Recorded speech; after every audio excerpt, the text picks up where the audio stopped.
যোৰহাটৰ যুৱকৰ মাজুলীত ৰহস্যজনক মৃত্যু। শহুৰেকৰ ঘৰলৈ যোৱাটোৱে কাল হ'ল নেকি অভিষেকৰ। দুখজনক ঘটনা এটা আমি খবৰ পাইছোঁ।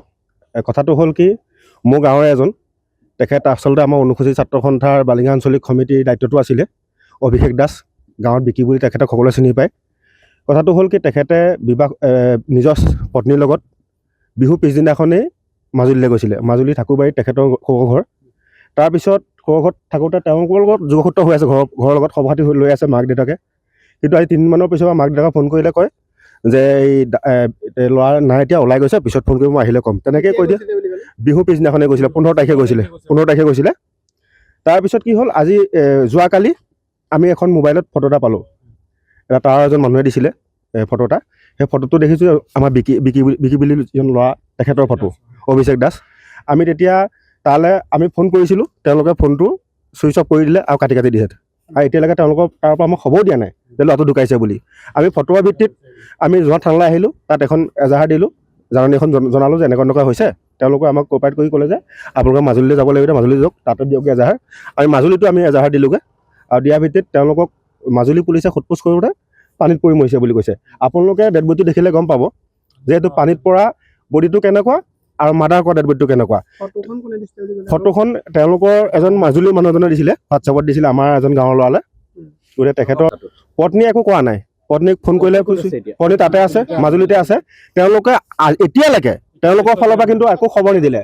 আমি নিজে খবৰ পাই গৈছোঁ, আৰু এতিয়ালৈকে একো ভাষ্যও দিয়া নাই। আৰু পুলিচে মাজুলী আৰক্ষী চকীত, বনগাঁও আৰক্ষী চকীত সোধপোছ কৰিলে তেওঁলোকে পানীত পৰি মৰিছে বুলি কৈছে। আচলতে আপোনালোকে ডেড বডিটো চালে গম পাব, কোনো কাৰণতে পানীত পৰি মৰা নাই, এইটো এটা মৃত্যু হৈছে, তেখেতক মৰা হৈছে। তেওঁলোকে এই এটা মানে হত্যাক দুৰ্ঘটনা ৰূপ দিয়াৰ চেষ্টা কৰিছে। গতিকে আৰু এটা আমি আমাৰ অনুসূচিত ছাত্ৰ সন্থা বালিকা আঞ্চলিক সমিতিৰ বিষয়ববীয়াসকলো আহিছে।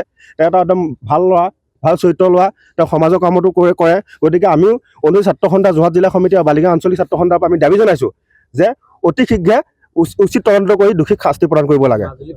মাজুলী ঠাকুৰবাৰীত বনগাঁও আৰক্ষী চকী পৰে। আৰু গতিকে তেওঁলোকৰ দেউতাকো আছে, খুৰীয়েকো আছে। পত্নীয়ে এই ক্ষেত্ৰত একোৱে কৰে, নিমাত। তেওঁ নিমাত।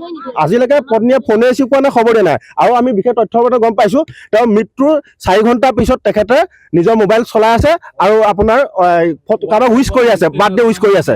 গতিকে এজনী পত্নী কিমান নিষ্ঠুৰ হ'ব পাৰে, নিজৰ মানে স্বামী ঢুকাই গ'লে। গতিকে এইটো এটা সম্পূৰ্ণ দুৰ্ঘটনা নহয়, এইটো এটা হত্যা কৰিছে। আমাক অতি শীঘ্ৰে ন্যায় লাগে।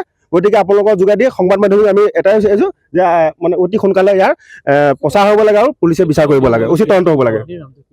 পত্নীৰ নামটো কি, তেখেতৰ দেউতাক পম্পী দাস।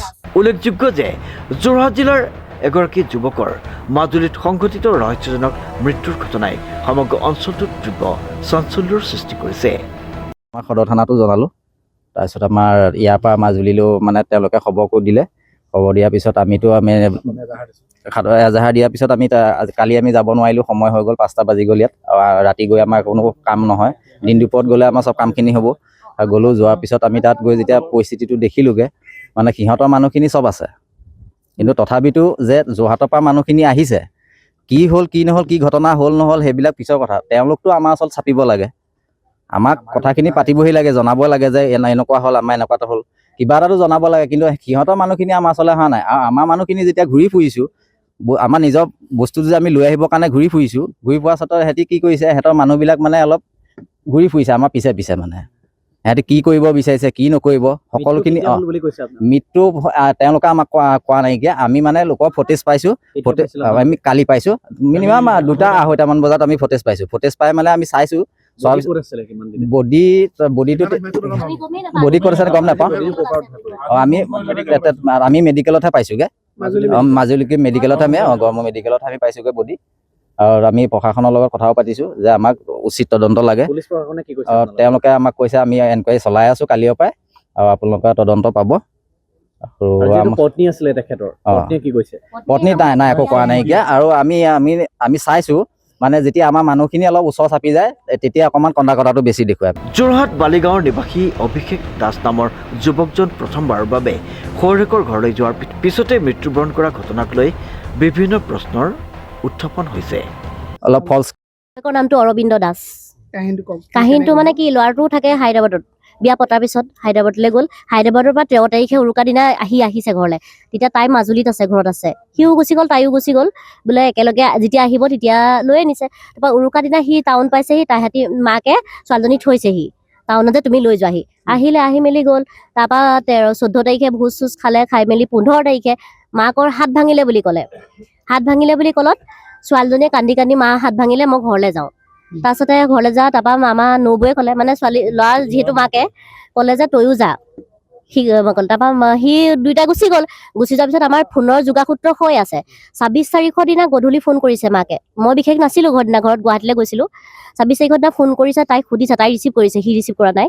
তাই ফোন কৰিছে, সুধিছে তাই যে সি ক'ত গ'ল, বোলে সি গেম খেলি আছে। তাৰপৰা তেতিয়া মাকে ক'লে যে হেৰি কৰিবিচোন, তাক ফোন এটা কৰিবলৈ কবিচোন। কিন্তু সেইদিন ধৰি পুতেকে ফোন নকৰিলে। আৰু 27 তাৰিখৰ দিনা আমি 1:30-2টা বজামানৰ ভিতৰত আমি ফটোৰ আপলোড পাইছোঁ বেলেগৰ যোগেদি। কিন্তু তেওঁলোকে এতিয়ালৈকে আমি মাজুলীৰ পৰা আহিছোঁ, ডেড বডি তাৰ পৰা লৈ আহিছোঁ, কিন্তু এতিয়ালৈকে আমাক জনোৱা যায় যে ল'ৰাটো কেনেকৈ মৰিলে। আজি যদি পানীত পৰি মৰিলে হয় ল'ৰাটো, বা আজি ফুৰিবলৈ গৈছে তেওঁলোকৰ ঘৰত, তেওঁলোকে আমাক খবৰ দিব লাগিছে যে ল'ৰাটো সাঁতুৰিবলৈ গৈছে বা গা ধুবলৈ গৈছে বা এনেকুৱা হ'ল, আপোনালোক আহকচোন, জনাব লাগিছিলে নাই। তেওঁলোকে কিয় জনালে? আমি ভাবিছোঁ এইটো পৰিকল্পনাভাৱে হত্যা কৰিছে। আমাক ইয়াৰ উচিত তদন্ত লাগে, আৰু বিশেষ তেওঁলোকক আমাক ন্যায় লাগে। মৃত্যু কিমান সময়ৰ পাছত আপোনালোকে গম পাইছে? মৃত্যু কিমান সময়ৰ পিছত মানে বিশেষ এতিয়া 24 ঘণ্টাৰ পিছত অলৰেডি মৃত্যুটো কোৱা শুনিছোঁ। এতিয়া গৈ পেলাই 26 তাৰিখে কেছটো হৈ গ'ল বুলি কৈছে, কিন্তু আমি 27 তাৰিখে কিন্তু আমি 27 তাৰিখে 1:30-2 বজাৰ ভিতৰত মানে আমি ফটো পাইছোঁ। কিন্তু তেওঁলোকক ফোন মাৰি আছোঁ, ফোন ৰিচিভ কৰা নাই। অৱশেষত লাষ্টত চুইচ অফ কৰি দিলে। নাই, তেওঁলোকে যদি কৰিছিলে আমি নাজানো। কিন্তু আমাক বনগাঁও থানাৰ পৰাও ফোন কৰা নাই। আমি যোৰহাটত এন্ট্ৰি এখন দিলোঁ। দিয়াৰ পিছত আমি আজি বনগাঁৱলৈ গ'লো, তাত গ'লো। কিন্তু বনগাঁৱলৈ যোৱাৰ আগতে ডেড বডি পষ্টমৰ্টম কৰাব লাগিল। কিন্তু তাত আমি ক'লো যে আপোনালোকে পষ্টমৰ্টম, আমি গাৰ্জেন নোহোৱাকৈ পষ্টমৰ্টম কেনেকৈ কৰিব পাৰিলে। পত্নীৰ নাম পম্পী দাস। পৰিয়ালৰ লোকে জানিব দিয়া মতে নিজৰ কৰ্মস্থলীৰ পৰা ঘৰলৈ আহি বিহুৰ পিছদিনাই অভিষেক দাসে মাজুলীৰ ঠাকুৰবাৰীস্থিত শহুৰেকৰ ঘৰলৈ গৈছিল। কিন্তু তাৰ পিছতে তেওঁ পুনৰ ঘৰলৈ উভতি নাহিল। কিছু সময়ৰ পাছত শহুৰেকৰ ঘৰতে অভিষেকৰ মৃত্যু হোৱা বুলি খবৰ পাই অভিষেকৰ পিতৃগৃহই তাৰ বিয়া পতা এবছৰ হ'ল। আৰু বিহুটো বুধবাৰ দিনাখন গ'ল। আপোনাৰ কথা পাতি আছিলে বাৰু, দুদিনৰ কথা পাতিব নাইকিয়া। কালি কামৰ পৰা মই আহি পাইছোঁহি, মই শুই আছোঁ। প্ৰথম গৈছিলে। তাৰপৰা মই শুই আছোঁ, মাকে চিঞৰিছে, কান্দিছে, বোলে বিকি ঢুকালে। মই উঠি আহিলে, গোটেই মানুহ হাউচফুল হৈ গ'ল। ঘৰত নাৰ্ভাছ হৈ গৈছোঁ মই। কি হ'ব, কি কথা নাই, সেয়াই কথাখিনি। এবছৰ আগত বিয়া পাতিছিলে। এবছৰ হ'ল বিয়া হৈছে। ছোৱালীজনী আশীজাৰ আছিলে, তাৰমানে তাক কৈছিলে তোক চাই ল'ম বোলে। মান্তি হোৱা নাছিলে, নবলৈ পেলাই গৈছিলে। আমি ছোৱালী ভগাই লৰাই গ'লো।